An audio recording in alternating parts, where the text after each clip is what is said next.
गया इस पे। चलो कोई नहीं। मैं तो आ गया अपना। चलो देखिए क्वेश्चन नंबर आपका फर्स्ट सेकंड थर्ड फोर्थ आपका।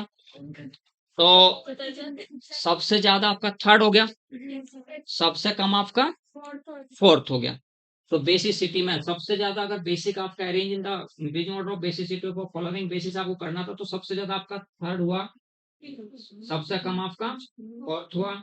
इन दोनों में कौन ज्यादा होगा? दोनों, लेकिन ये कॉन्जुगेशन में नहीं है। ये तो आपका यहां से यहां जाएगा, पाई बॉन्ड के साथ इंटरेक्ट करेगा, बट ये पेयर ऑफ इलेक्ट्रॉन्स कभी पाई बॉन्ड के साथ इंटरेक्ट नहीं करता, ये बात बताई हुई है। पाइरिडिन के एन एटम पे जो पेयर ऑफ इलेक्ट्रॉन्स है not involve in the conjugation, इसका मतलब इजीली ये डोनेट किया जाएगा। जब इजीली ये डोनेट किया जाएगा तो आपका सेकंड ज्यादा होगा और फर्स्ट आपका कम होगा। तो सबसे कम तो आपका फोर्थ हो गया, उससे ज्यादा आपका फर्स्ट हो गया, उससे ज्यादा आपका सेकंड हो गया, सबसे ज्यादा आपका क्या हुआ? थर्ड हुआ आपका।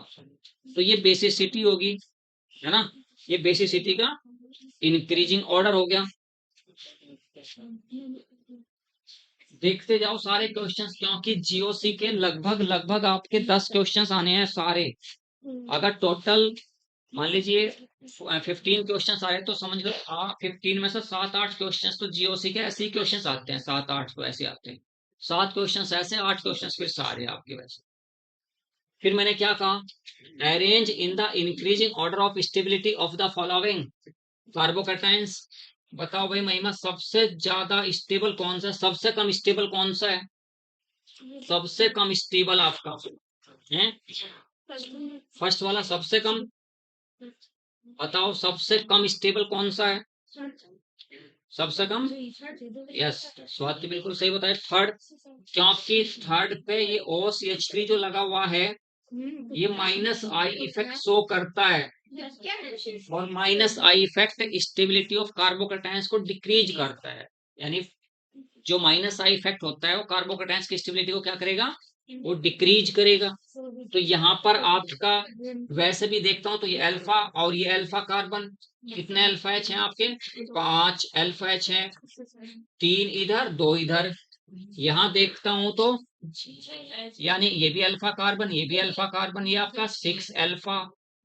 तो अगर अल्फा कार्बन के रिस्पेक्ट में देखते हैं, जिसमें जितने ज्यादा अल्फा कार्बन उतना ज्यादा स्टेबल, तो फर्स्ट थर्ड से ज्यादा स्टेबल है। और थर्ड कम स्टेबल क्यों हो गया? क्योंकि थर्ड में माइनस आई इफेक्ट वाला OCH3 ग्रुप लगा हुआ है जो कार्बोकैटायंस की स्टेबिलिटी को डिक्रीज करता है। तो यहाँ करता है, तो सबसे कम आपका कौन हुआ स्टेबल? आपका थर्ड हो गया। उससे ज्यादा आपका, उसके ज्यादा आपका सेकंड कैसा हुआ? यानी फर्स्ट और सेकंड में से कौन सा ज्यादा है आपका?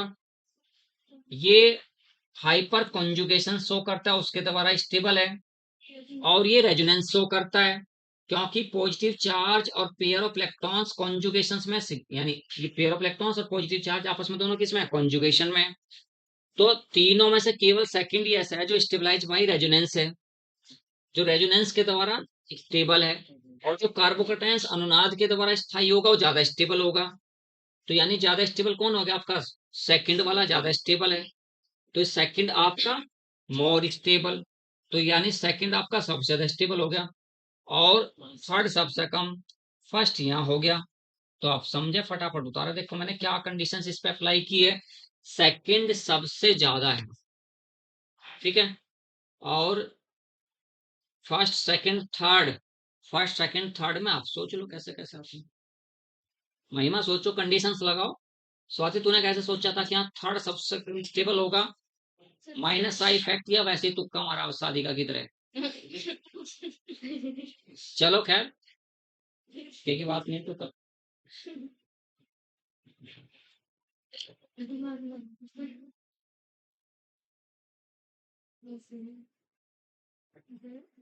Which one is more stable, इसे बताइए। अच्छा, which one is more stable, इनमें से आपको बताना। मैं 4 कार्बोकेटाइंस लिख रहा हूं, which one is more stable, इनमें से कौन सा आपका मोर स्टेबल है? ए ऑप्शन आपका पॉजिटिव चार्ज इसके पास है, बी ऑप्शन पॉजिटिव चार्ज इसके पास है। सी ऑप्शन यहाँ पॉजिटिव चार्ज और इसके पास OH ग्रुप लगा हुआ है। डी ऑप्शन पॉजिटिव चार्ज आपका यहाँ लगा हुआ है। आप मुझे सोच के बता दो कि यहाँ फिर मुझे पता चलेगा कि आपकी समझ में कॉन्सेप्ट आ चुकी है नहीं। ये चार मैंने कार्बोकेटाइंस लिखे हैं, इन चारों में से जो सबसे ज्यादा स्टेबल है उसके बारे में बताना। Which one is most stable, which one is more stable. Option आपका सी ऑप्शन का कैसे पता चला?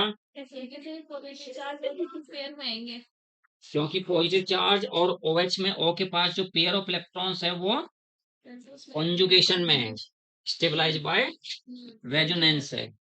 सही बात है, बिल्कुल सही बात है।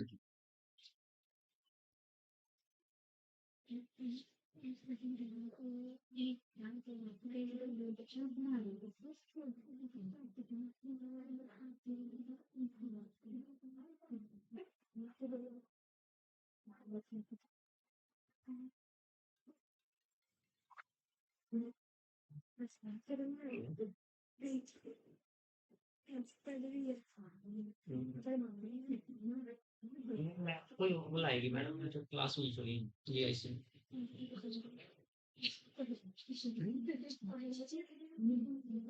ले आएगा घर से आएगा, 1 बजे छुट्टी।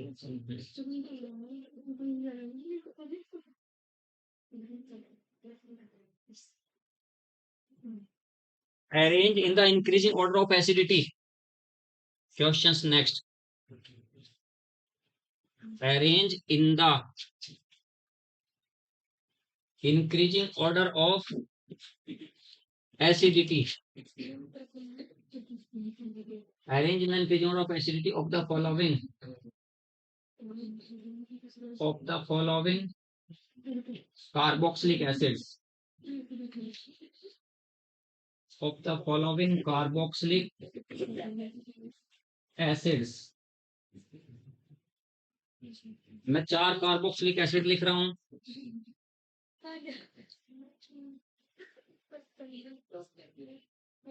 ये आपका फर्स्ट हो गया।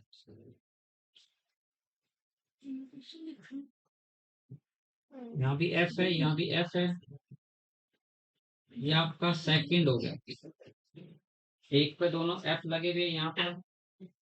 उसके बाद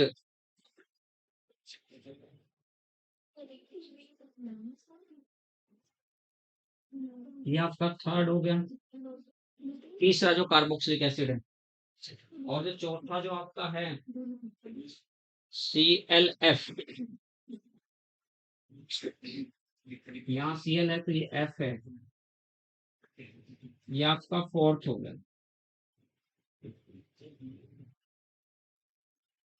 इन चारों कार्बोक्सिलिक एसिड को एसिडिटी के इंक्रीजिंग ऑर्डर में अरेंज करना करिए भैया।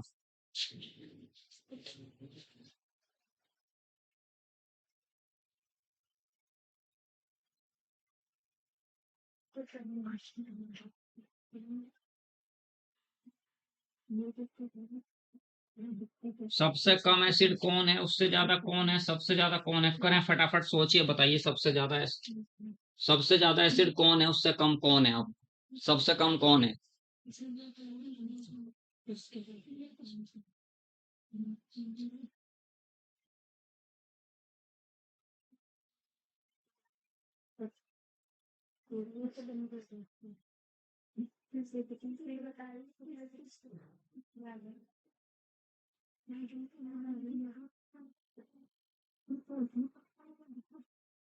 बोलो, आंसर बोलो।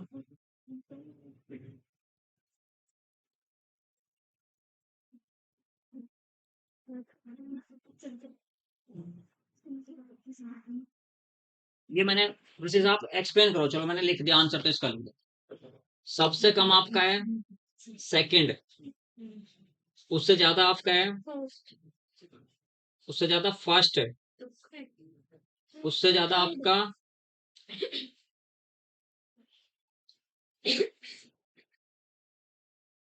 थर्ड, उससे ज्यादा आपका थर्ड, सबसे ज्यादा आपका सबसे ज्यादा आपका फोर्थ। बस रीजन आप बताओ। मैं सबसे कम सेकंड क्यों है? सबसे कम सेकंड क्यों है?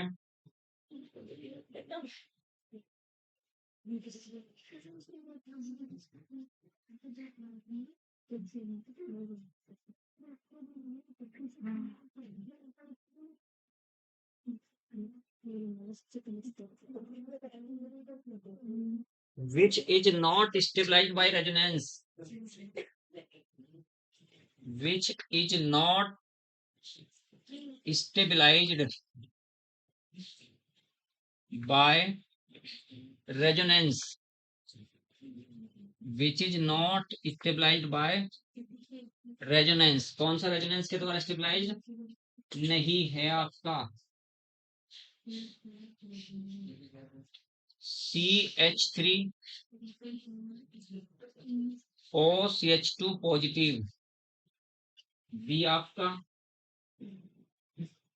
CH2 double bond CH single bond BH2, सी आपका CH2 double bond CHNH2, B जो आपका है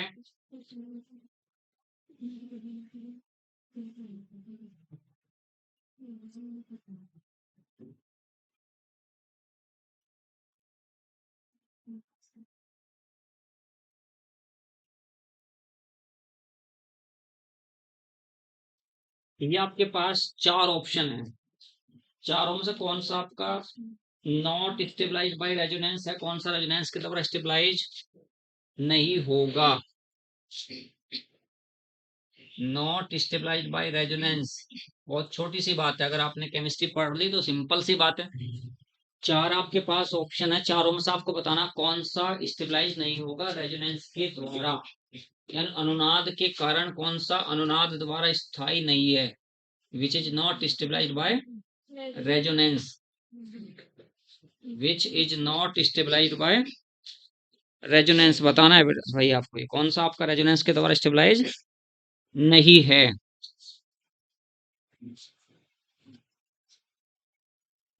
which is not stabilise by resonance बता सकते हो? फटाफट बताओ। आप क्या कहोगे? पेयर ऑफ इलेक्ट्रॉन्स और पाई पॉजिटिव चार्ज किसमें है? कॉन्जुगेशन में स्टेबलाइज है। यहाँ पर खाली पी ऑर्बिटल्स है इसके पास, इस पर हाइब्रेशन आपका होता है क्या? sp2। एक खाली पी ऑर्बिटल्स है, उस खाली पी ऑर्बिटल्स में ये पेयर ऑफ इलेक्ट्रॉन्स यहाँ चला जाएगा, तो ये भी स्टेबलाइज बाय रेजोनेंस है। ये पेयर ऑफ इलेक्ट्रॉन, ये pair of electrons pi bond के साथ कॉन्जुगेशन में है, तो यहाँ से आपका यहाँ और यहाँ से आपका यहाँ, ये भी आपका स्टेबलाइज बाय रेजोनेंस है। तो आपने तीनों सर्च कर लिए जो स्टेबलाइज बाय रेजोनेंस है, एक बचा, वो आपका ऑप्शन है इट इज नॉट। जबकि आप क्या कहोगे सर, यहाँ भी तो पेयर ऑफ इलेक्ट्रॉन्स और पॉजिटिव चार्ज कॉन्जुगेशन में है, बट ये दोनों प्लेन में नहीं है, आउट ऑफ प्लेन है। पेयर ऑफ इलेक्ट्रॉन, क्योंकि कंडीशंस ऑफ प्लेनैरिटी भी शो करनी चाहिए। दो कंडीशन शो करता है कोई भी स्पीसीज, तब वो रेजोनेंस शो करेगा। पहली कंडीशन, कंडीशन ऑफ कॉन्जुगेशन, दूसरी कंडीशन ऑफ प्लेनैरिटी, समतल एक ही तल में होनी चाहिए। तो ये जो पेयर ऑफ इलेक्ट्रॉन्स है और पॉजिटिव चार्ज वाला जो खाली पी ऑर्बिटल्स है, इसके पास एम्प्टी पी ऑर्बिटल्स, वो सेम प्लेन में नहीं है।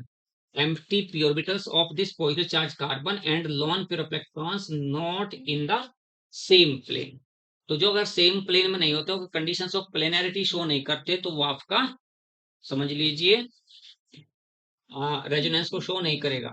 तो ऑप्शन आपका क्या हुआ? ये आपका ऑप्शन डी है, it is not stabilise by resonance. याद रखना है, it is not stabilised by resonance.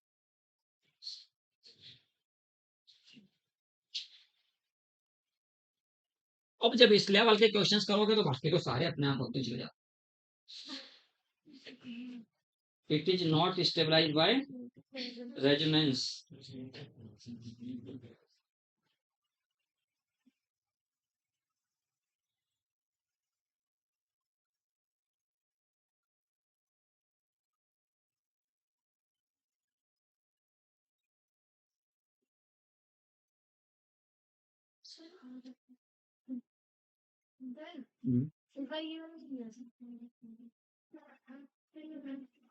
देखो, हाँ, तो इस क्वेश्चन को भी मैंने इधर ये लिख दिया, इसको समझाते हैं।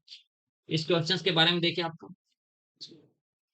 माइनस आई इफेक्ट, यानी सीधी सी बात है, minus I effect proportional to acidity of carboxylic acid, acidity of carboxylic acid, acidity of carboxylic acid plus I effect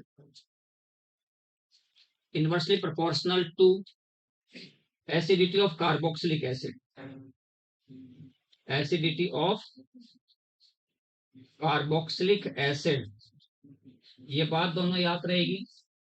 minus I effect, minus I effect किस पे डिपेंड करता है? माइनस आई इफेक्ट किसी carboxylic acid को acidity को बढ़ाता है, और प्लस आई इफेक्ट किसी एसिड कार्बोक्सिलिक एसिड की एसिडिटी को घटाता है। ये बात याद रखनी दोनों। और फिर inductive effect depend on the distance. तीसरी जो कंडीशंस आपकी, पहली कंडीशन, दूसरी कंडीशन, तीसरी, I effect depend on, depends on distance, depends upon distance. इसका मतलब क्या हुआ? डिस्टेंस बढ़ने पर, डिस्टेंस बढ़ने पर इंडक्टिव इफेक्ट घटता है। यहां से ये आपका पहला कार्बन, ये दूसरा कार्बन, ये पहला कार्बन, ये दूसरा कार्बन, ये तीसरे कार्बन पे माइनस आई इफेक्ट वाले 2 लगे, यहाँ माइनस आई इफेक्ट वाला 1 लगा, यहाँ पहले ही कार्बन पर माइनस आई इफेक्ट वाला लगा, यहाँ पहले कार्बन पर ये माइनस आई इफेक्ट वाला और दूसरे कार्बन पर माइनस आई इफेक्ट वाला लगा है। तो सबसे ज्यादा एसिड कौन होगा? जिसमें माइनस आई इफेक्ट वाले 2 एटम पास पास हैं। ये भी माइनस आई इफेक्ट शो कर रहा है, ये भी माइनस आई इफेक्ट शो कर रहा है, ये माइनस आई इफेक्ट शो कर रहा है, ये माइनस आई इफेक्ट शो करता है, ये माइनस आई इफेक्ट शो करता है, ये माइनस आई इफेक्ट शो करता है। तो माइनस आई इफेक्ट जो शो करेगा, यानी डिस्टेंस पर डिपेंड करता है। अगर COH ग्रुप के पास है तो ज्यादा होगा, माइनस आई इफेक्ट ज्यादा ऑपरेट होगा, दूर है तो कम होगा। तो दूर किस में है? तीसरे नंबर पे किस में है? सेकंड में है। सेकंड में है तो सबसे कम एसिड कौन हो गया? सेकंड वाला। उससे ज्यादा एसिड कौन हो गया? दूसरे नंबर पे है, फर्स्ट वाला। और वे दोनों किस पे है? पहले नंबर पे हैं। ये कौन कौन? Third and fourth. ये पहला तो ये दूसरा। यहाँ पहले ही नंबर पे सिर्फ ये है, इसमें पहले पे ये है तो ये कम है, और ये इसमें पहले पे भी है और फिर दूसरे पे भी है, तो ज्यादा कौन हो गया? फोर्थ हो गया। तो सीधी सी बात है, इंडक्टिव इफेक्ट डिस्टेंस पर डिपेंड करता है। ये बात आपको याद रखनी है। ये भी याद रखनी कि इंडक्टिव इफेक्ट जो होगा एसिडिटी के, वो डायरेक्टली प्रोपोर्शनल होगा किसी भी कार्बोक्सिलिक एसिड की। ये बात याद रखनी कि प्लस आई इफेक्ट जो होगा एसिडिटी ऑफ कार्बोक्सिलिक एसिड के रेसिप्रोकल होगा। ठीक है। अब क्वेश्चंस, चलो मैं माइनस आई इफेक्ट का ही पूछ रहा हूं अब आपसे। क्वेश्चंस मैं आपसे माइनस आई इफेक्ट का क्वेश्चन पूछ रहा हूं। Arrange in the increasing order of acidity, arrange in the increasing order of acidity, arrange in the increasing order of acidity of the following acids, of the following acids, arrange in the increasing order of acidity of the following acids। मैं कुछ acids लिख रहा हूं, उनको आप acidity के increasing order में arrange करेंगे।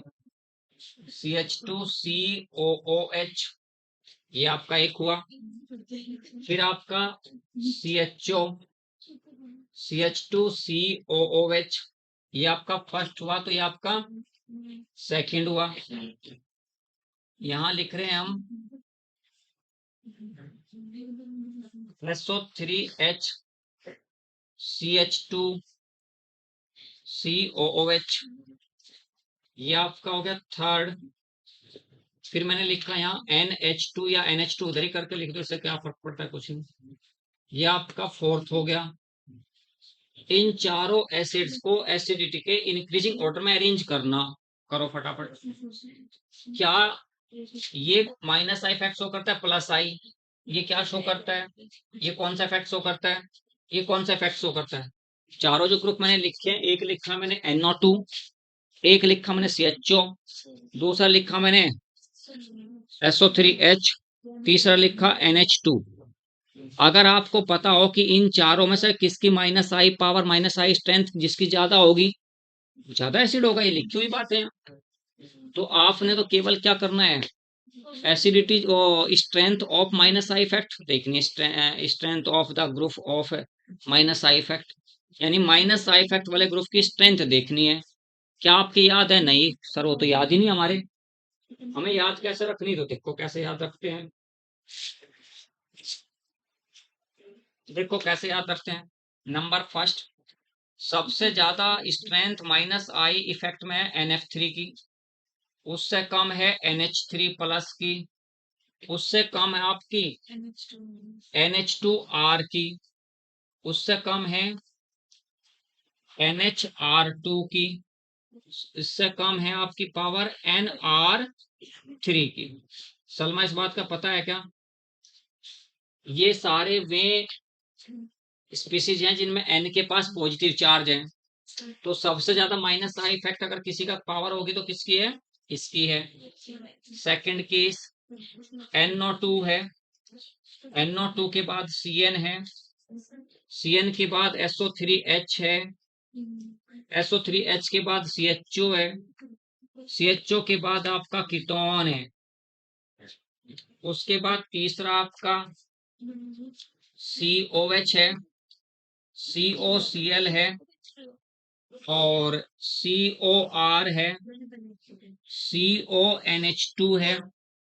चौथे नंबर पर आपका F है सबसे ज्यादा, Cl है, Cl के बाद आपका Br है, Br के बाद I है, I के बाद आपका OH है, OH के बाद OR है, उसके बाद NH2 है, और उससे कम आपका C6H5 है, C6H5। तो ये यहां तक आपको याद रखना है भाई महिमा। अगर नहीं याद है और क्वेश्चंस ऐसा आ जाता है तो सोल्व नहीं कर पाओगे। अब आपके सामने मैंने माइनस आई पावर सभी ग्रुप्स की लिख दी है। अब आंसर आप लोग बताइए, इसका आंसर होना क्या चाहिए।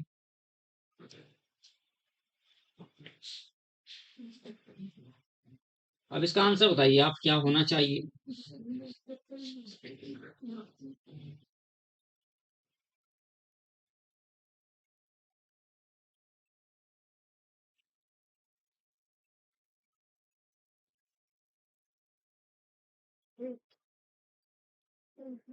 आपके सामने लिखा हुआ है, यहां से लेकर यहां तक स्ट्रेंथ घट रही है माइनस आई इफेक्ट की। सलमा, यहां से स्ट्रेंथ सबसे ज्यादा इसकी है, कम कम कम कम, इससे कम, उससे कम। ये मैंने फोर्थ पार्ट में वैसे लिखे हैं, ये तो याद करने के लिए, क्योंकि यहाँ से लेकर अगर मैं वहां तक सारे एक तरफा लिखता तो फिर शायद कंफ्यूजन हो जाता है। तो थोड़ा सा ब्रेक किया टुकड़ों में, थोड़ा सा ब्रेक किया, इसको ऐसे याद करना है। अब महिमा आपके सामने क्वेश्चंस है, इनमें मैंने क्या कहा कि माइनस आई पावर सारे के सारे माइनस आई इफेक्ट शो करते हैं। चलो ये बात भी मैं लिख देता हूँ, सारे के सारे माइनस आई इफेक्ट शो करते हैं। सबसे ज्यादा माइनस आई इफेक्ट कौन शो कर रहा है? सबसे ज्यादा, सबसे ज्यादा शो कर रहा है NO2, क्योंकि NO2 से पहले ये कोई सा नहीं है स्पीसीज, तो सबसे ज्यादा शो कर रहा है NO2। तो सबसे ज्यादा एसिड कौन होगा? तो आंसर में सबसे ज्यादा एसिड जो आपका हो जाएगा वो फर्स्ट सबसे ज्यादा हो गया। और उसके बाद आपका नंबर आ जाएगा SO3H का, तो ये थर्ड हो गया। थर्ड के बाद आपका नंबर आएगा किसका? सेकंड का। और सबसे कम नंबर किसका आएगा? फोर्थ का, क्योंकि फोर्थ यहाँ कहीं जाकर है, NH2 ग्रुप। जब तक ये चारों ऐसे सीक्वेंस ये नहीं याद रहेंगे तब तक ऐसा क्वेश्चन आप सोल्व नहीं कर पाओगे, ऐसा क्वेश्चन आप नहीं कर पाओगे।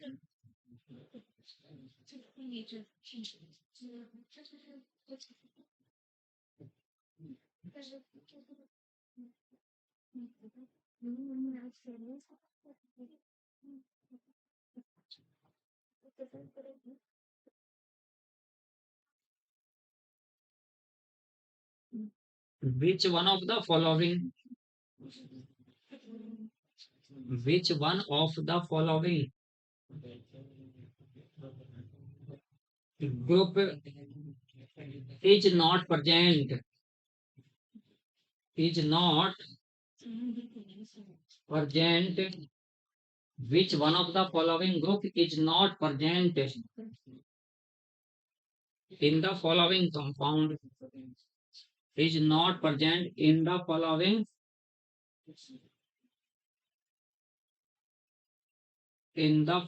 compound.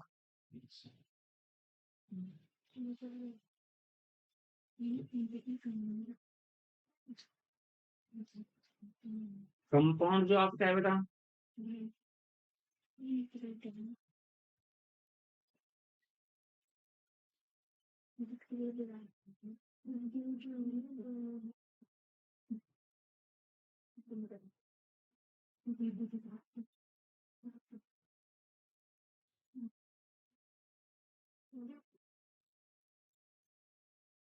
ये मैंने कुछ लिखा है, ऐसे बना दिया है किस इसमें कौन सा प्रेजेंट नहीं है आपका? ए एसिड, बी एस्टर, सी एमाइड, डी आपका कीटोन। इन चारों में से कौन सा ग्रुप आपका प्रेजेंट नहीं है, ये बताना है आपको।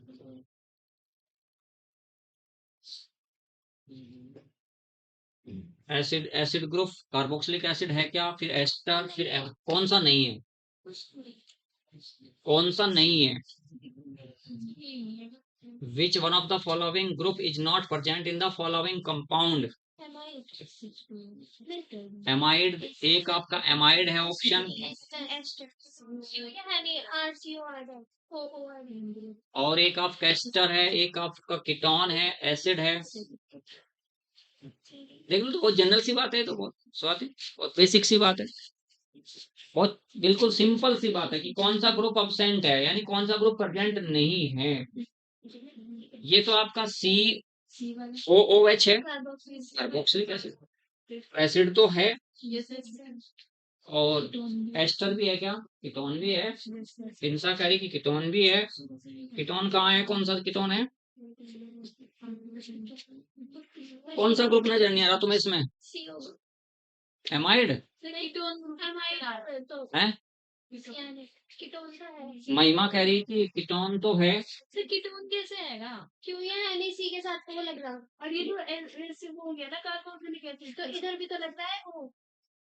कौन से को कीटोन करे, इसे कीटोन करे क्या, या इसे कीटोन कह रहे हो, या इसे कीटोन कह रहे हैं?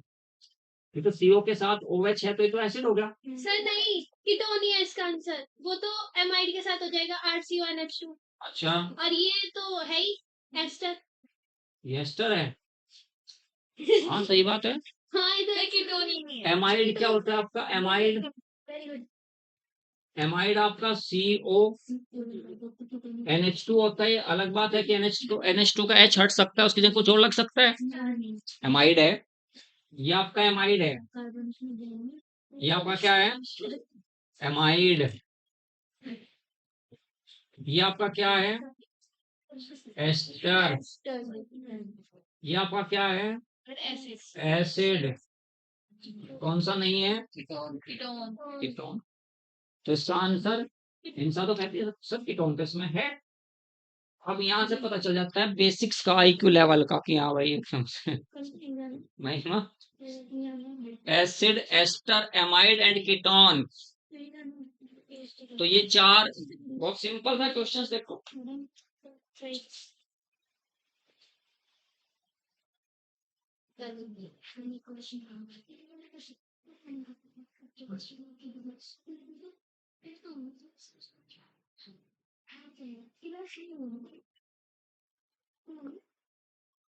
Arrange in the increasing order of stability. Salma and Insa दोनों आप बताएंगे और कोई नहीं बताएगा।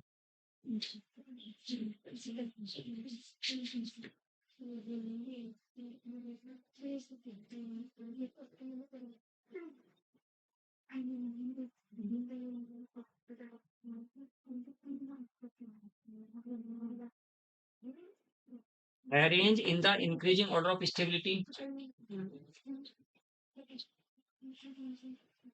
Arrange in the increasing order of stability of the following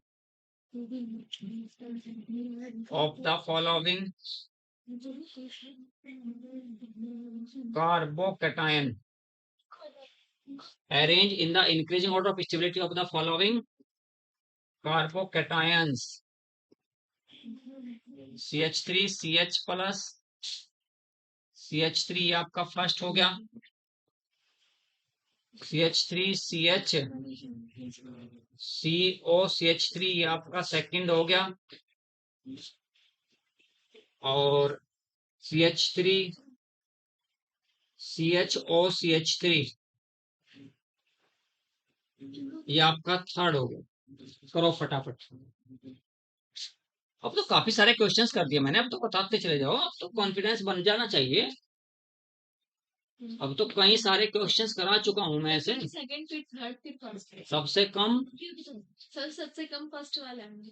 अच्छा, फर्स्ट सबसे कम हो गया, उससे ज्यादा उससे ज्यादा होगा सेकंड, ये थर्ड वाला था। थर्ड उससे ज्यादा सेकंड।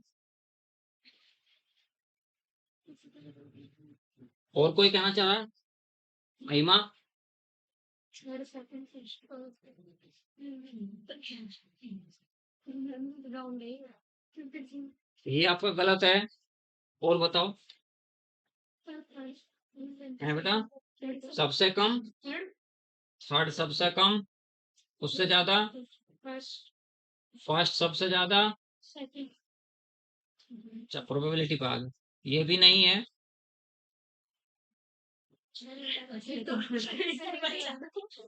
हैं उल्टा कर दूं?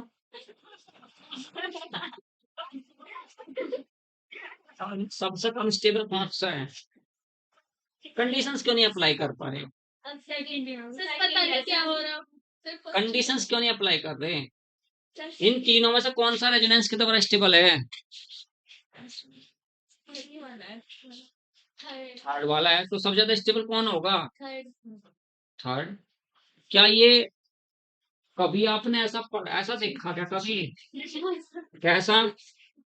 महिमा कह रही सर पता नहीं चल रहा क्या हो रहा है, ये नहीं सोचना भी क्या नहीं पता चल रहा, क्योंकि पेपर पास में आ गया। अब ये कभी आपने ऐसे नहीं देखा होगा, क्योंकि ओ की इलेक्ट्रोनेगेटिविटी कार्बन से ज्यादा है। एरो इधर से इधर तो लगेगा, ये तो सही है, पर ये एरो ऐसे नहीं लगता। और जब ये एरो इधर से इधर लगेगा, यहाँ CH3 single bond CH double bond C, O के पास चार्ज पॉजिटिव, संभव नहीं है। O पे चार्ज पॉजिटिव नहीं आएगा, क्योंकि O की इलेक्ट्रोनेगेटिविटी बहुत ज्यादा है। वैसे भी कार्बोनाइल ग्रुप में आपको हमेशा, हमें तो आज तक इसके अलावा नहीं देखा कभी भी, अगर कार्बोनाइल ग्रुप है तो कार्बोनाइल में डिस्प्लेसमेंट ऐसा होता है हमेशा पाई इलेक्ट्रॉन्स का। तो C पे चार्ज पॉजिटिव, O पे चार्ज नेगेटिव, और ये आपका CH3, C पे चार्ज पॉजिटिव, O पे चार्ज आपका नेगेटिव, तो ये आपका CH3CO CH3 इस टाइप से बनता है आपका। ठीक है, तो यहां पर आपका ये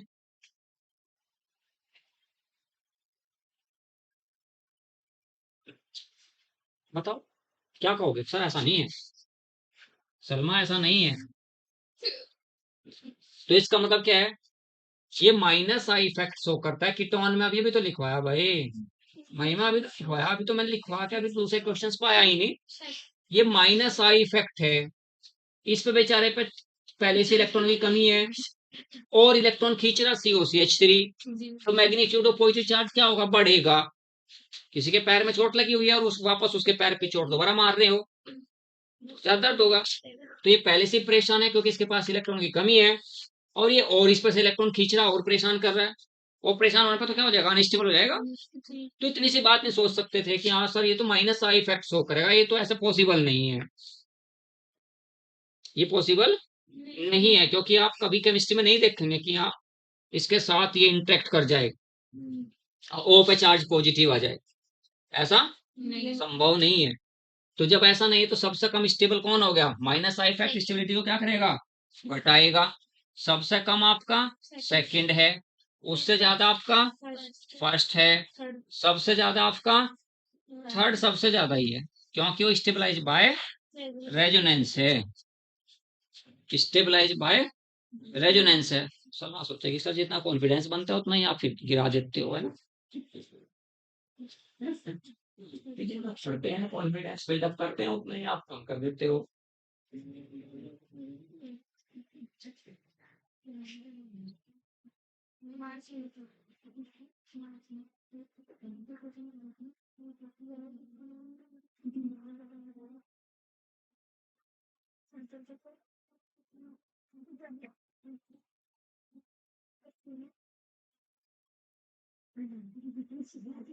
क्वेश्चंस आपका ये है, यहाँ आपका एनिलीन है,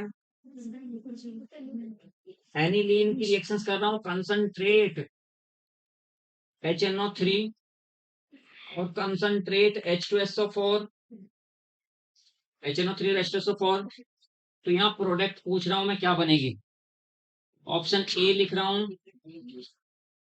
option A NH2 NO2, option B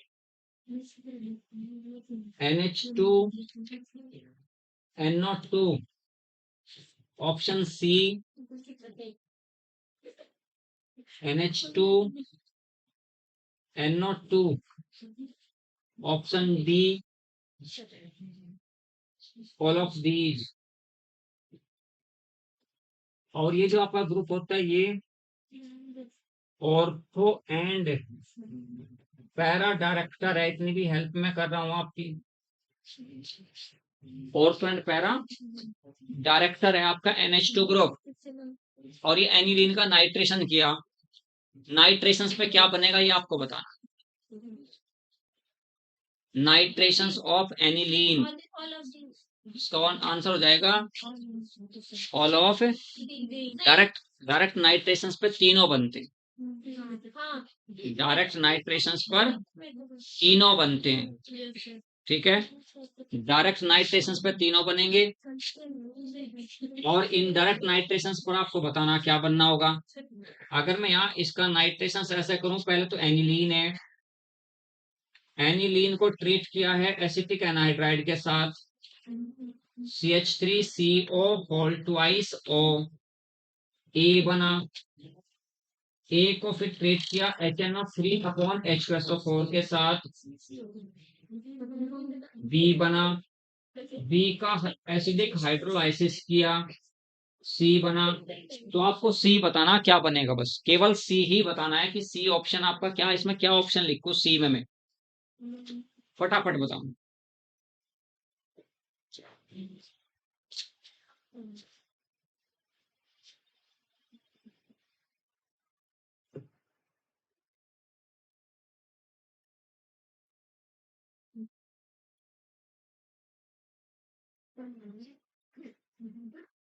option सी बता, इसमें जो प्रोडक्ट सी बनेगी उसको बताओ। डायरेक्ट नाइट्रेशन पे तीनों बनते हैं, और तो करंट मेटा। अब ऐसे करके बताओ फटाफट क्या बनेगा आपका। ये तो क्वेश्चंस एनिलीन में इंपॉर्टेंट क्वेश्चंस है, नाइट्रेशन ऑफ एनिलीन का, नाइट्रेशन ऑफ एनिलीन इंपॉर्टेंट है।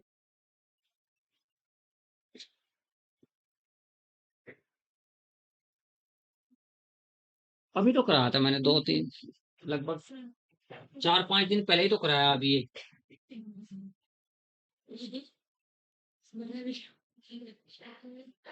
NH2 को ट्रीट कर रहे हैं आप एसिटिक एनहाइड्राइड के साथ,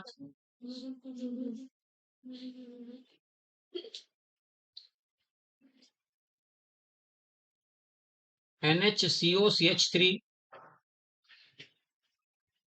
इसका किया आपने नाइट्रेशन। ये बल्कि ग्रुप है, बल्कि ग्रुप ऑर्थो पोजीशंस को स्टीयर करके रखेगा, स्टीयर करता है ऑर्थो पोजीशंस को, ये बल्कि ग्रुप है आपका। तो यहाँ पर आपका बनेगा क्या, NHCOCH3 मेटा नाइट्रो, इसका किया आपने हाइड्रोलाइसिस, तो क्या बनना है? ये सारी बातें मैं बिल्कुल करा चुका हूं सलीके से, फिर देख लो अब आप क्या कह रहे हो। आंसर होना पैरा नाइट्रो एनिलीन। सलमा मैं ये बात समझा चुका तुम्हारे, देख रही थी मैं। लिखी हुई है तुम्हारे रजिस्टर में सारी बातें, देखो लिखा हुआ है सारा, एक एक कंडीशन एमाइंस जब मैंने करा तो उसमें सारी बातें सलीके से लिखी हुई है आपके सामने।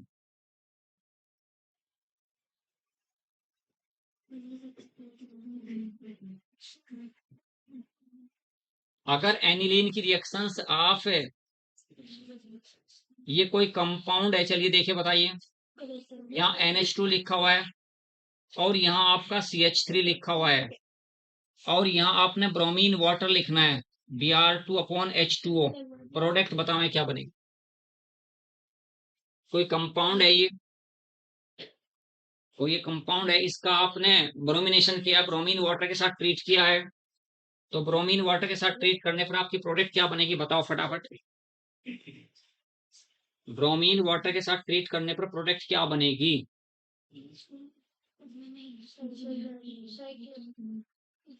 मैंने आपसे बताया था अगर आप एनिलीन का ब्रोमिनेशन करते हो, ब्रोमीन वाटर के साथ उसे ट्रीट करते हैं Br2/H2O, तो सलमा मैंने क्या कहा था, क्या बना था बेटा? यानी 2,4,6 ट्राई ब्रोमो एनिलीन बन गया था, बना था। इसकी 2 भी खाली है, 4 भी खाली है और 6 भी खाली है, तीनों पोजीशन खाली हैं। जब तीनों पोजीशन खाली हैं तो 2, 4, 6 पे क्या लग जाएगा? Br लग जाएगा, तो ठीक है, ब्रोमीन आ जाएगी। तो आपकी प्रोडक्ट क्या बनेगी? ठीक है जी, यहाँ पे तो NH2 रहेगा, इस पोजीशन पर आपका Br, इस पे Br और यहाँ आपका CH3 रहेगा, क्योंकि हमें तो 3 पोजीशन चाहिए जहां जहां पर आपको, ठीक है।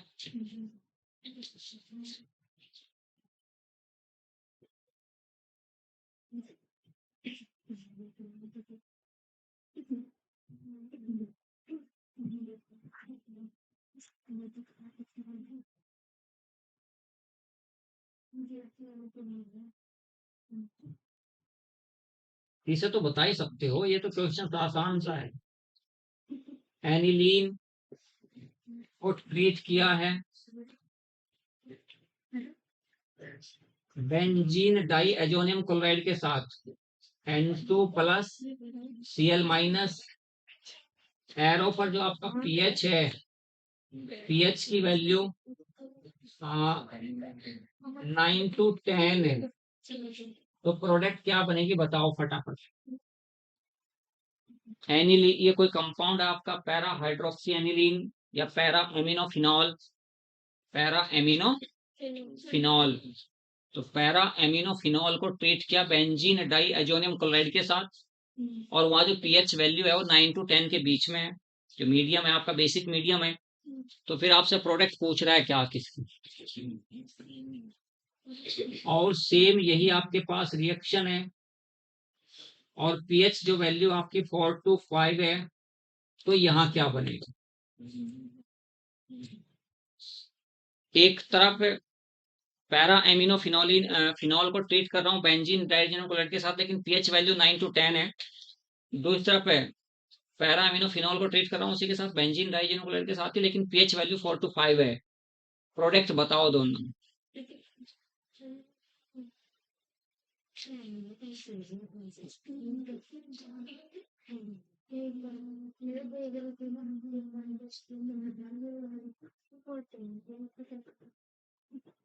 फिनॉल की नेचर एसिडिक होती है या बेसिक? फिनॉल की नेचर कैसी होती है? फिनॉल की नेचर कैसी होती है? एसिडिक होती है ना। जो एसिडिक ग्रुप है उसके रिस्पेक्ट में बेसिक मीडियम में रिएक्शन होगी, जो बेसिक ग्रुप है, बेसिक नेचर का ग्रुप है, उसके रिस्पेक्ट में एसिडिक मीडियम में रिएक्शन। समझ रहे हो उस बात को? महिमा देके क्या बताया सब समझ नहीं, मैंने कुछ बताया है। मैं ये कह रहा हूँ कि जो आपका फिनॉल होता है, यहाँ दोनों अलग अलग समझे यहाँ पे आप। फिनॉल की नेचर एसिडिक होती है और एनिलीन की नेचर बेसिक होती है। इस बात का तो पता चल गया, ये आपका बेसिक नेचर का है। एनिलीन बेसिक है और फिनॉल आपका एसिडिक है। अब मैं बेसिक मीडियम में अगर इसका मैं इसकी रिएक्शंस करता हूं किसके साथ, C6H5 N2Cl N2 plus Cl minus के साथ, ये एसिडिक है, इसके साथ कपलिंग रिएक्शंस करनी है, मीडियम की जरूरत पड़ेगी, बेसिक मीडियम 9 टू, अगर 9 to 10 pH है तो OH के रेस्पेक्ट में रिएक्शंस होगी फिनॉल के साथ। और अगर आपका C6H5N2Cl, तो यहाँ पर pH आपकी 4 to 5 है, तो फिर ये इसके साथ रिएक्शंस करेगा, तो वहां आपको 9 टू, आपकी जो pH है कितनी है वो 9 to 10 है, तो ये आपका NH2 है, ये आपका OH है। महिमा दोनों ग्रुप ऑर्थो पैरा डायरेक्टर हैं, ये भी ऑर्थो पैरा डायरेक्टर है, ये भी ऑर्थो पैरा डायरेक्टर है, तो इसके रेस्पेक्ट में पैरा तो कवर है, बची कौन सी ऑर्थो, तो यहाँ आपको H लिख रहा हूं plus Cl N double bond N, ये C6H5 N2Cl को मैंने ऐसे करके लिखा, तो ये प्लस है तो ये माइनस है, निकाला इसको, और pH आपकी कितनी है, pH आपकी 9 to 10 है, प्रोडक्ट आपकी क्या बनेगी NH2OH N double bond N, और ये आपका प्लस आपका HCl। कपलिंग जो रिएक्शंस होगी वो OH के रेस्पेक्ट में होगी। अगर यहाँ pH आप कितनी करें 4 to 5, तो फिर ये रिएक्शंस यहाँ होगी। ये बात मैंने समझाई थी आप लोगों से, क्वेश्चंस जब मैंने एमाइंस में सब कराया था आप लोगों से। तो अब इसके रेस्पेक्ट में जब आपका pH Cl minus N positive, बीच में बॉन्ड तो नहीं बनता, वैसे निकाल लेते हैं क्योंकि सॉल्ट है आपका, ये pH कितनी है 4 to 5 pH है, HCl निकाला, तो दोनों बात स्वाति समझ के मुझे समझा कि यहाँ कैसे करा सर आपने ये। स्वाति दोनों बात समझ बेटा, और समझ के समझाना है, ठीक है, जा रही है, ठीक है, क्यों हंस रहे हो सब तो दोनों समझ क्वेश्चंस और समझ के एक बार कपलिंग हुई NH2 ग्रुप के रेस्पेक्ट में ऑर्थो पोजीशन पर, एक बार कपलिंग हुई ऑर्थो पोजीशंस पे किसके रेस्पेक्ट में NH2 ग्रुप के रेस्पेक्ट में, नीचे वाली रिएक्शंस हुई NH2 ग्रुप के रेस्पेक्ट में NH2 ग्रुप के रेस्पेक्ट में ऑर्थो पोजीशन पर, ऊपर वाली रिएक्शंस हुई OH के रेस्पेक्ट में ऑर्थो पोजीशन पर। सीमा समझ रही बात है? तो अगर आपको pH पर डिपेंड करता है, दोनों ग्रुप एक साथ दे दिए, फिनॉल OH भी इसमें दे दिया और NH2 भी इसमें दे दिया, तो मैं ये कह रहा हूँ सलमा शायद आप समझ गए इस बात को, जी सर। क्योंकि अगर ये एसिडिक है तो बेसिक मीडियम में इसके रेस्पेक्ट में होगी रिएक्शन, एसिडिक मीडियम में इसके रेस्पेक्ट में होगी रिएक्शन। महिमा समझ गए ना? ये बेसिक नेचर का है और ये एसिडिक नेचर का है। एसिडिक नेचर वाला जो ग्रुप होगा वो डाइजोटाइजेशन यानी कपलिंग रिएक्शन शो करेगा बेसिक मीडियम में, तो इसका मतलब है कि OH के रेस्पेक्ट में, OH group ortho para director होता है, इसकी ऑर्थो पोजीशन तो खाली है, पैरा पोजीशन पे NH2 ग्रुप पहले से लगा हुआ है। दूसरा यहाँ पर NH2 आपका NH2 के रेस्पेक्ट में होगा, ये कपलिंग रिएक्शंस, NH2 ये ऑर्थो, ये पैरा, पैरा तो फिल है, इधर से पैरा भरी हुई है, इधर भी पैरा भरी हुई, इसके रेस्पेक्ट में इस ऑर्थो पे कपलिंग रिएक्शंस होगी, डाइजेशन यहाँ पर होगा, तो ये आपको याद रखना। यही बात मैंने पूछ ली है, दोनों इक्वेशंस मैंने आपके सामने लिख दी कि हाँ कब कहाँ किसके रेस्पेक्ट में।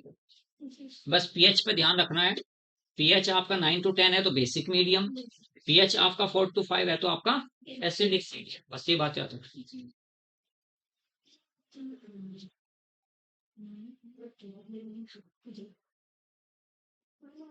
एनिलीन का ऑक्सीडेशन याद है क्या सलमा? भूल गए? Oxidation of aniline, oxidation of aniline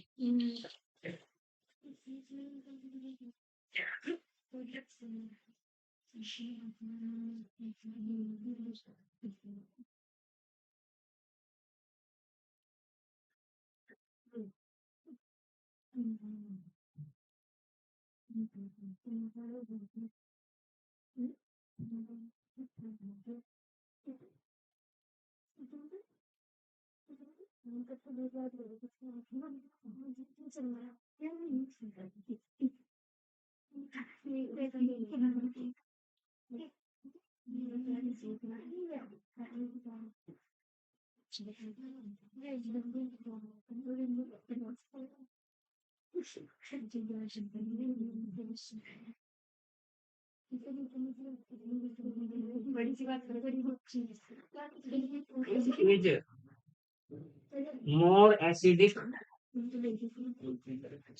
which is more acidic in nature, which is more acidic in nature. Option A आपका,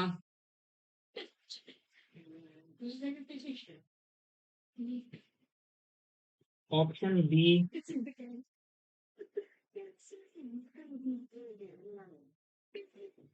ऑप्शन सी,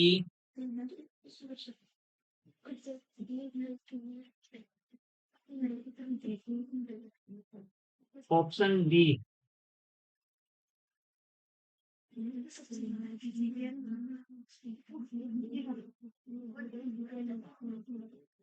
इन चारों में से कौन सा आपका ज्यादा एसिडिक होगा? बताओ, एसिडिक कैसे पता करेंगे? क्या नहीं, सर एक मिनट सर, ये है इसका ऑप्शन है ए, ऑप्शन इसका है which is more acidic in nature. तो ये आपने, इसने कहा, सलमा कह रही है कि इसका ऑप्शन सर ए है। स्वाति आप बताओ, ए के साथ यहाँ या कुछ और ऑप्शन है? बताओ बताओ, कोई बात नहीं, बताओ हैं? इसका ऑप्शन कोई और बताओ, साक्षी उतारो, समझो ये सब उतारो। आई नहीं थी महिमा तो इस चैप्टर में जब मैंने अमाइंस कराया, असल में छोटा हुआ है ना, 2 दिन आई नहीं तो बीच में। अब ज्यादा से ज्यादा समझ गए ना, जैसे जैसे टाइम पास आ गया, तुम्हें क्या करना है, ज्यादा से ज्यादा प्रॉब्लम्स डिस्कस करनी है, प्रॉब्लम्स लाना ज्यादा से ज्यादा। व्हाट्सएप क्यों? यहाँ पे पूरा टाइम बचा हुआ, सिर्फ एक ऑर्गेनिक आप ऐसे भेज सकते, हाँ अगर यहाँ नहीं हुई तो भेज सकते हो, फोन पे भेज दो आप, एकदम से आपको मिलेगा उसका जवाब। और ये ऐसा ही तो था, वो मैं दूसरी सीट ले आया उठाकर, तुम्हें वो देनी थी दूसरी, ले आ दूसरी। सारे क्वेश्चन जीओसी के हैं केवल इस सीट्स में। इसमें 300 क्वेश्चंस हैं, ये 300 क्वेश्चंस के बाहर क्वेश्चंस नहीं आता। तो जीओसी के 300 क्वेश्चंस करके आपके क्या 7 क्वेश्चंस पक्के हो गए। जीओसी सारी ऑर्गेनिक चलती जीओसी के इर्द गिर्द है, कहीं भी कुछ भी अप्लाई करना होगा तो जीओसी से ही अप्लाई करेंगे, किसी भी क्वेश्चंस को सोल्व करते हैं। यहाँ आपने क्या सोचना था, क्या सोचना था कि यानी कोई भी सब्सटेंस H+ आयंस देता हो, किसी सब्सटेंस का एक्वस सॉल्यूशन आयनाइजेशन पर H+ आयन देता हो, और H+ आयंस देने के बाद जो कैटायन बनता है वो मोर स्टेबल होना चाहिए। तो इन चारों में से जिसका भी कैटायंस मोर स्टेबल होगा वो स्ट्रॉन्ग एसिड होगा। जो इसने H+ आयंस रिलीज किया है, H+ आयंस रिलीज करने के बाद जो आपका कैटायन बना, कार्बोकैटायन जो बना, ये वाला बना, प्लस H+ आयंस निकाला। मैं क्या कह रहा हूँ, H+ आयंस निकालना और फिर निकालने के बाद जो कैटायंस बना वो स्टेबलाइज होना चाहिए बाई रेजोनेंस। तो इसमें तो रेजोनेंस का कहीं मतलब ही नहीं बन रहा, रेजोनेंस का कहीं इसमें तो मतलब ही नहीं बन रहा। और ये जो आपका कार्बोकैटायंस बना, ये वाला, ये कार्बोकैटायंस जो है रेजोनेंस तो शो कर रहा है, बट ये एंटी एरोमेटिक है, एंटी एरोमेटिक। और जो एंटी एरोमेटिक स्पीसीज होते हैं तो बहुत ही कम स्टेबल होते हैं, एंटी एरोमेटिक जो स्पीसीज होंगे वो तो बहुत ही कम स्टेबल होंगे, तो ये भी नहीं है। इसका भी, इसमें भी वही बात थी आपकी, चलो मैं यहाँ ट्रिपल बॉन्ड लगा दूं तो भी नहीं है, क्योंकि ये स्टेबलाइज बाय रेजोनेंस नहीं होगा। अगर यहाँ पर आप इसको ऐसे करते भी हैं H+S निकालने के बाद, ये आपका रेजोनेंस शो नहीं करेगा। अब आपका डी पे नंबर आता है। डी जो आपका बना है वो एरोमेटिक कैटायन बना और मोर स्टेबल है। ये आपका मोर स्टेबल है क्योंकि ये एरोमेटिक है आपका। कैसा है ये? Aromatic carbocation. और एरोमेटिक कैटायन कार्बोकैटायन से आपका मोर स्टेबल होता है। तो इसलिए ऑप्शन क्या बना आपका? डी ऑप्शन है। ये सोचना था कि ठीक है सर, पहले तो H+S रिलीज कराना है। H+N रिलीज करने के बाद जो कैटायन बना वो स्टेबलाइज बाय रेजोनेंस होना चाहिए। अगर वो स्टेबलाइज बाय रेजोनेंस है तो क्या होगा? वो आपका मोर एसिड।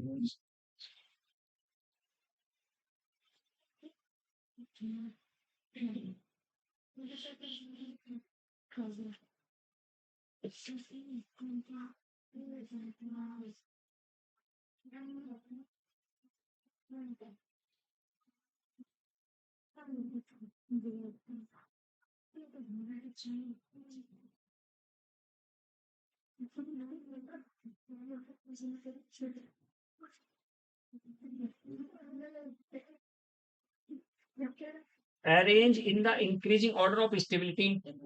बहुत आसान सा क्वेश्चन है, ऐसे तो बताएंगे आप। अरेंज, अच्छा इंक्रीजिंग ऑर्डर ऑफ स्टेबिलिटी।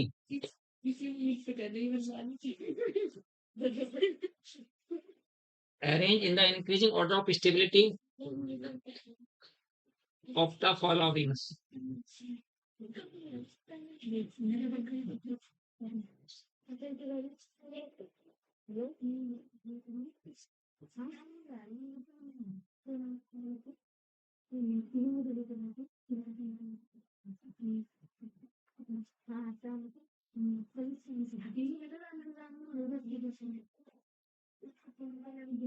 सिर्फ एक फर्स्ट है।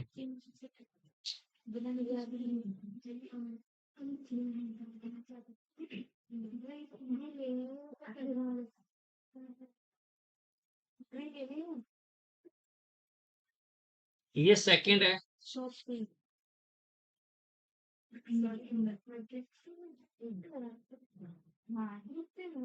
ये आपका थर्ड लिखा मैंने।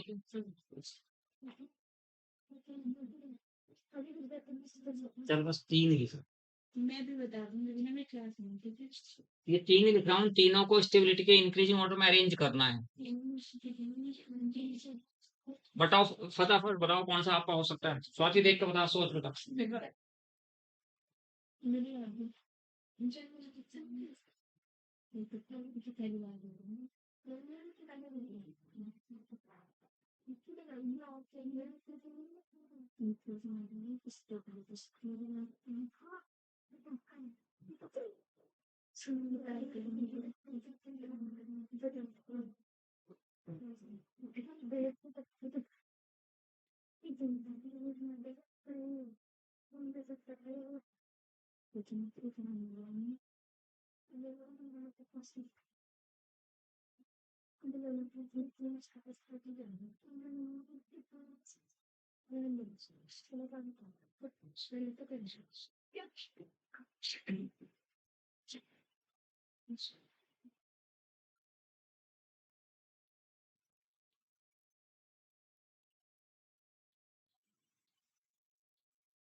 बता नहीं पा रहे हैं। Arrange in the increasing order of basicity. महिमा देखे छोटा सा क्वेश्चन लिख रहा हूँ मैं आपके लिए। ये एनिलीन है, फर्स्ट है।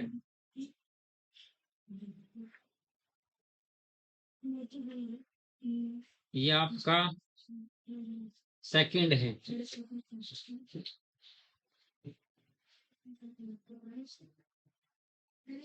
ये आपका थर्ड है।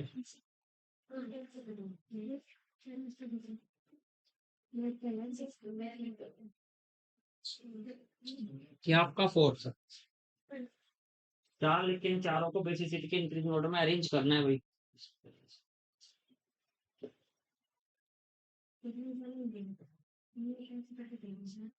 ये आपका फोर्थ है। फटाफट बताओ।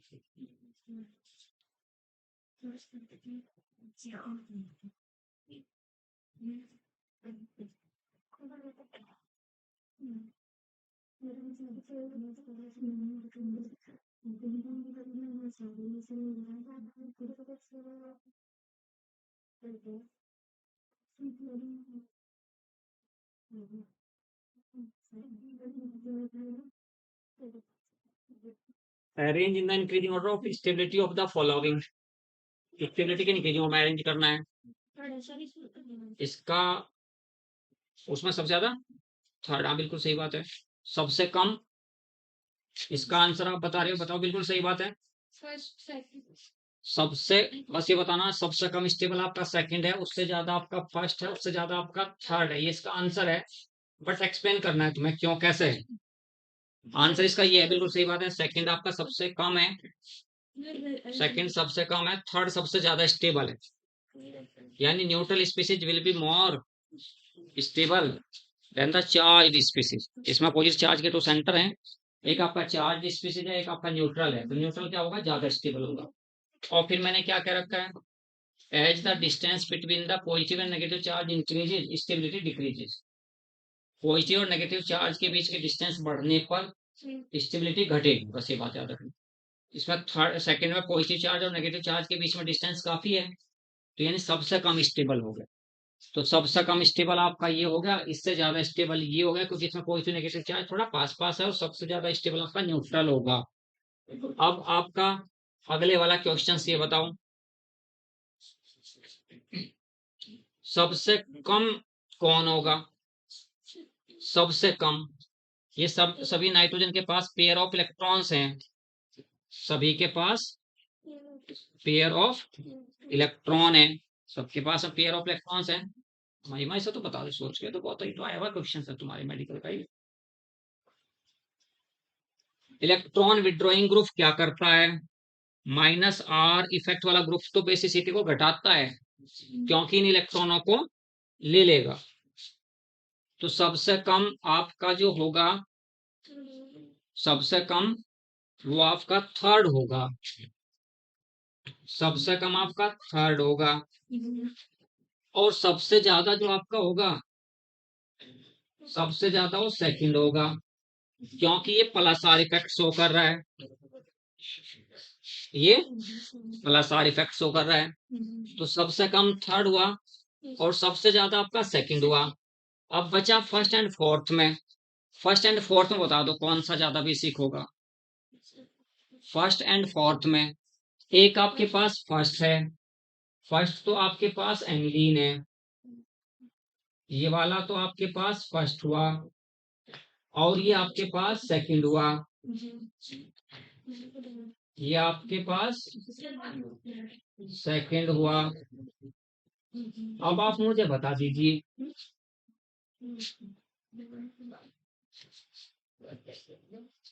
अब इन दोनों में से कौन ज्यादा बेसिक होगा? ये वाला पेयर ऑफ इलेक्ट्रॉन्स आपका इधर इन्वॉल्व है रेजोनेंस में, समझ रहे हो, इधर इन्वॉल्व है। ये वाला पेयर इधर भी इन्वॉल्व है, और इधर भी इन्वॉल्व है। तो इजीली कौन सा पेयर अवेलेबल होगा? पहले वाला, क्योंकि पहले वाला केवल बेंजीन के साथ डीलोकलाइज हो रहा है, दूसरे वाला बेंजीन के साथ भी हो रहा है, उधर COCH3 के साथ भी हो रहा है। यानी तो इजीली जो अवेलेबल होगा पेयर ऑफ इलेक्ट्रॉन्स ये होगा, और जब इजीली अवेलेबल होगा तो ये बेसिक आपका ज्यादा होगा, तो ये आपका मोर बेसिक। अगर दोनों की कंपेयर करें तो मोर बेसिक, और ये आपका लेस बेसिक। एक आपका मोर, ये कंपैरेटिव। तो यहाँ क्या कहोगे आप? ठीक है सर, फोर्थ कम होगा और फर्स्ट ज्यादा होगा। फोर्थ और फर्स्ट, सबसे कम कौन हुआ? थर्ड। ये तो आपको सबसे पहले सोचना था कि इसमें NO2 ग्रुप लगा हुआ है, और NO इलेक्ट्रॉन विड्रॉइंग ग्रुप जो होगा बेसिसिटी डिक्रीज करेगा, इलेक्ट्रॉन विड्रॉ करेगा, और जब इलेक्ट्रॉन विड्रॉ कर लेगा तो इसके पास इलेक्ट्रॉन्स नहीं बचेंगे, जब इसके पास इलेक्ट्रॉन्स नहीं बचेंगे तो कैसे पेयर ऑफ इलेक्ट्रॉन। आज का लास्ट क्वेश्चन है, चलो उसे बता दो आप लोग, सिंपल सा लास्ट क्वेश्चन पूछ ले। सारे सिंपल ही पूछ रहा भाई, मैं सारे क्वेश्चंस कोई भी ऐसा नहीं पूछ रहा जो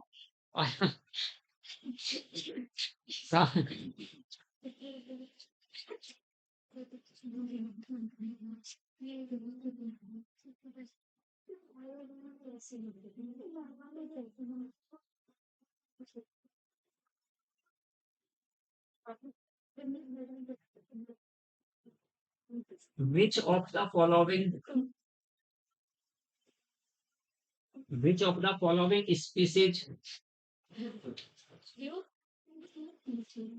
acts as a nucleophile, acts as a nucleophile? Option A, which of the following species acts as a nucleophile? Option A, NH4 plus, मैं इसको नहीं लिखता हूँ,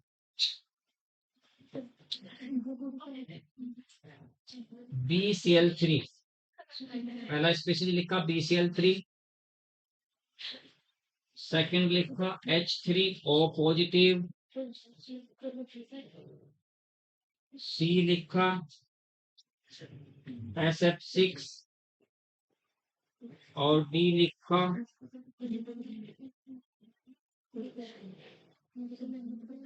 BCl5। सलमा मैंने 4 लिखे, ये इन चारों में से कौन सा न्यूक्लियोफाइल की तरह काम करेगा? चारों में से कौन सा आपका न्यूक्लियोफाइल है ये बताना। Which of the following species acts as a nucleophile?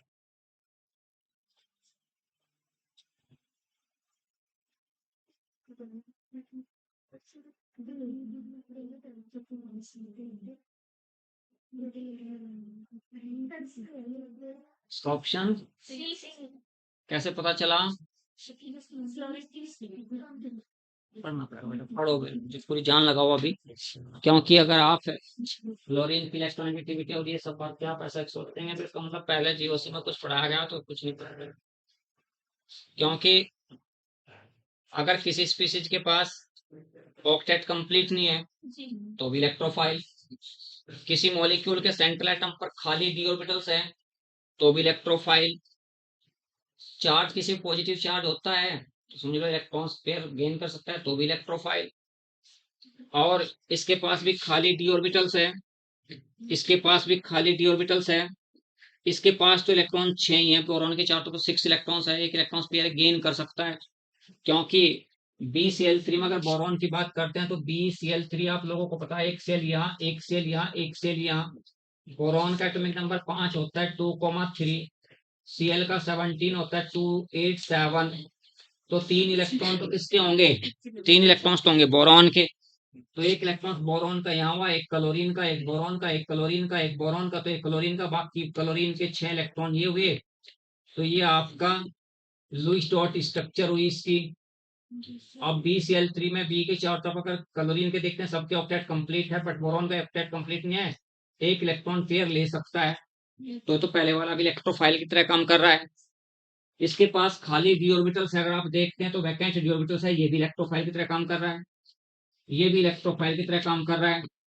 अब आपने पता है कि इस पर तो चार्ज पॉजिटिव आ गया, पॉजिटिव चार्ज स्पीशीज आप लोगों ने दिमाग में सेट किया हुआ तो इलेक्ट्रोफाइल है, बट ऐसा नहीं होता, क्योंकि H है, एक पेयर ऑफ इलेक्ट्रॉन्स यहाँ है, एक पेयर ऑफ इलेक्ट्रॉन्स आपका यहाँ है, ये H प्लस आयंस आपने लिया, इसको यहाँ दिया, इसको ऐसे करके H सिंगल बॉन्ड O के पास चार्ज पॉजिटिव हो गया, ये आपका एक H आ गया, और एक पेयर ऑफ इलेक्ट्रॉन्स फिर बचा इसके पास, ये नीचे वाला, क्योंकि जहां आपका पॉजिटिव चार्ज गया वहां आपका H जुड़ा और चार्ज इस पर चार्ज पॉजिटिव आ गया, तो इसके पास पेयर ऑफ इलेक्ट्रॉन्स बच गया, और जब पेयर ऑफ इलेक्ट्रॉन्स बचा, इस पेयर ऑफ इलेक्ट्रॉन्स को डोनेट कर सकता है, इस पेयर ऑफ इलेक्ट्रॉन्स को किसी के पास डोनेट कर सकता है, तो इसमें न्यूक्लियोफाइल कौन हुआ?